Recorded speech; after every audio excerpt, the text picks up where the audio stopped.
vite le frère Branham. Anakimbia mbio kumwona ndugu Branham. Avant qu'il ouvre la bouche, stop. Mbele ya kufungula kinywa mwambie ndugu Branham asema shimamisha ile mambo yako. Ulikuwa motel fulani, mshambre fulani, unasikia sauti moya. Ce n'est pas Dieu qui t'a dit ça. C'est Satan. Ni shetani. Qu'est-ce qui se passe? Ni mambo kani? Quelqu'un qui avait cet esprit. Mtu mmoja alikuwa na ile shetani akisema Branham ni Mungu. Il a passé nuit dans la nuit. Alala mwile chambre mule na anaenda kulala mule. Joe ilishikia. C'est ce que tu as entendu. Voyez, unaona? L'idolâtrie. Kuabudu kwa sanamu, kuabudu mkishi. La cupidité. Tamaa ya fedha et l'idolâtrie, c'est la même chose. Na kuabudu sanamu ni banduku hawana wenye machana. Combien sont-ils idolâtres ce matin? Leo bangapi asubuhi beko na abudu sanamu? Il n'y a pas de différence. Hakuna tofauti. La cupidité, c'est une forme d'idolâtrie.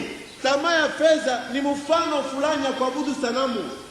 Aujourd'hui, la salle est pleine à craquer. Leo hii tushakuyala sana msubuhi huko. En semaine muko wapi? Mais pendant la semaine vous retrouvez dans les affaires. Chimuko maffaires. Mambo ya franga, l'argent.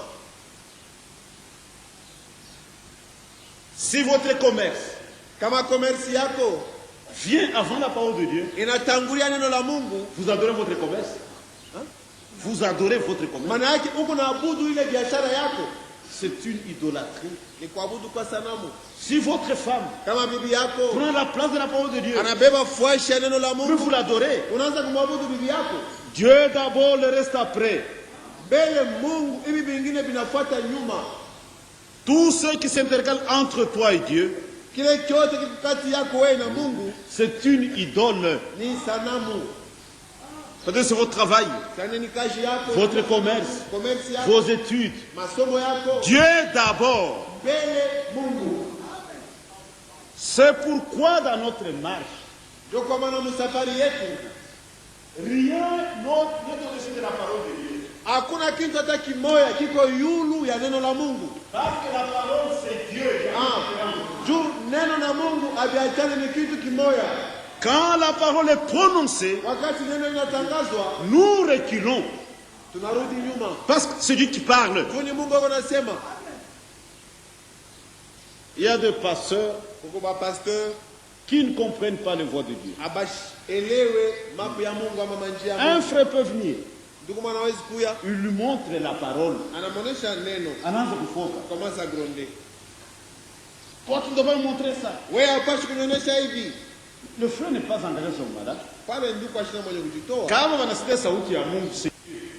S'ils écoutent la parole de Dieu, là on doit faire attention. Parce que la parole est Dieu. Si vous rejetez, c'est l'orgueil. Le pasteur n'est pas au-dessus de la parole de Dieu. Amen. Pasteur, la femme de frère Branham. Meda. Vous savez comment font les femmes?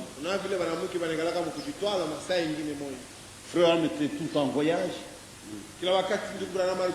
Elle restait à la maison avec des enfants. Et elle était devenue nerveuse.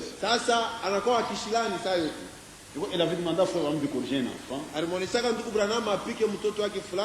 ne l'a pas fait tout de suite. Elle s'est fâchée.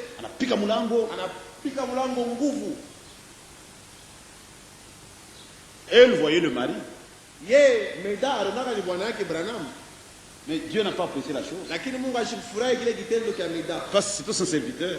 Il dit cette femme a manqué du respect à l'égard de mon serviteur.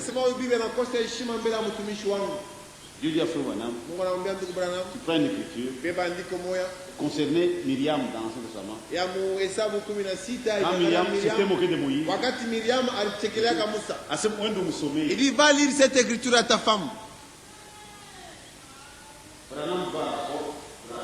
Branham aenda kumulango ya kushambra na konkola.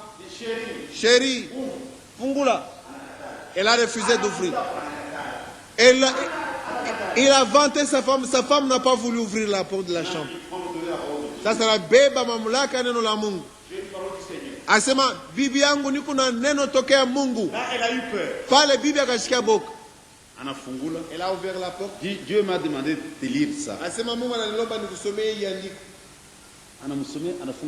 Il a lu l'écriture et il a fermé sa Bible. Terminé. Après quelques années, il y avait plus tard. Je sais quand il faut exercer le don du discernement. Il prend la main de Méda. Il y a quelque chose que vous devez faire.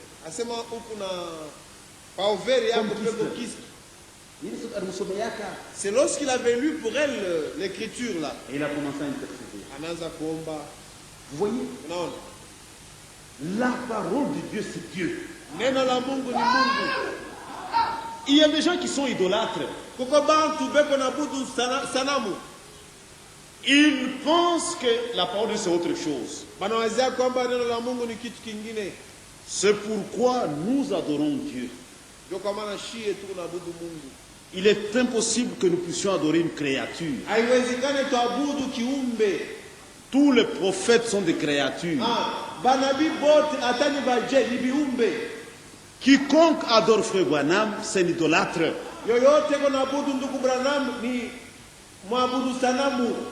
Et les idolâtres que nous avons aujourd'hui, vous les avez dans ces messages. Les catholiques n'ont jamais adoré Frère Branham. Si vous dites à un catholique que Branham est Dieu, il va te rejeter. Mais c'est dans ce message que vous avez des adorateurs de Frère Branham. L'histoire est en train de se répéter.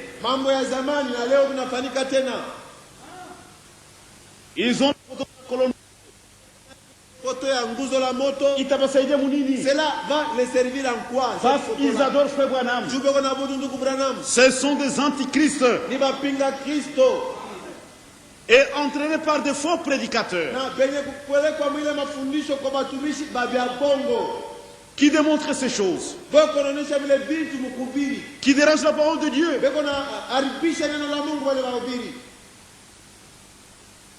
Et quand on prêche, il y a une onction terrible. Mais c'est une fausse onction. Les gens sont très contents, ils sautent. C'est un esprit perverti. Dans leurs églises, sont les frères de Branham. Et ils supportent ça. Mais l'esprit qui est en nous ne supportera jamais telle chose. Le chef de l'église, c'est le Seigneur Jésus-Christ. Amen. Celui qui nous a sauvés, c'est le Seigneur Jésus-Christ. Branham ne peut pas être sauveur. Lui aussi, c'est un pécheur sauvé par la grâce. L'église appartient à Jésus-Christ. Ne devenez point idolâtre. N'adorez pas votre travail. N'adorez pas vos études. Vous devez adorer le Seigneur Jésus-Christ. Toi, une fille de Dieu, tu donnes ton corps à un professeur parce que tu as besoin de points. Tu adores les études. Nous adorons Dieu. Notre amour, notre force, notre pensée. Nous dirigeons ces choses vers Dieu pour être fait. Dieu d'abord, le reste après. On a même dansé en l'honneur de ce veau d'or. Maintenant, quand Moïse descend, il y a un bruit au camp. Il s'approche. Il trouve le peuple dans l'idolâtrie. Dit Aaron, il dit Aaron, pourquoi tu fais cela? La solution, il fallait tuer. qui sont pour Dieu. Banani beko kungambo ya Mungu.